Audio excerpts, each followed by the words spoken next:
and sets December 2025 as a deadline to clear all accumulated outstanding loans.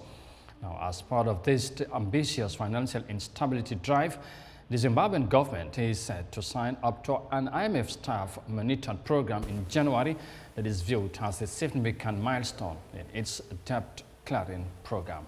Here's more details of that in this report. Zimbabwe's foreign debt and arrears stand at $12.7 billion.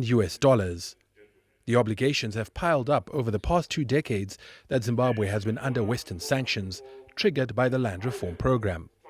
Compensating dispossessed farmers for infrastructure improvements on the land is one of several conditions President Emmerson Mnangagwa's government is required to fulfill to reach agreement with the lenders. In the middle of very difficult fiscal issues, found $35 million to be paying for at least 430-something farmers that you've cleared under the global compensation deed, and that 20 million farmers to pay those that are under the BPAS.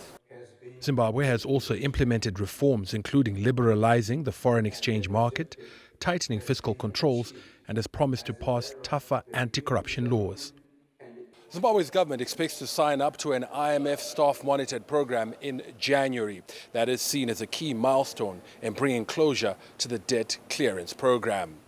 It set an ambitious target to conclude the process by the end of 2025.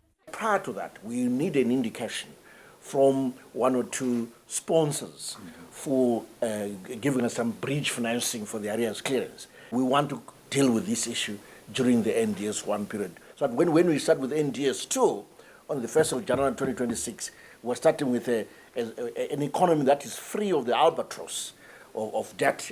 Zimbabwe could get a boost through the AFDB's African Development Fund, which is the fund that we've used to clear arrears for other countries. We've done that for Sudan, we've done that for Somalia. So now that we have a clarity of that, we are going to be making a request to have a set aside during the African Development Fund 17 replenishment to allow for resources to clear the arrears of arrears for Zimbabwe. Clearing the arrears will enable Zimbabwe to access long-term concessional funding to bridge a huge development gap.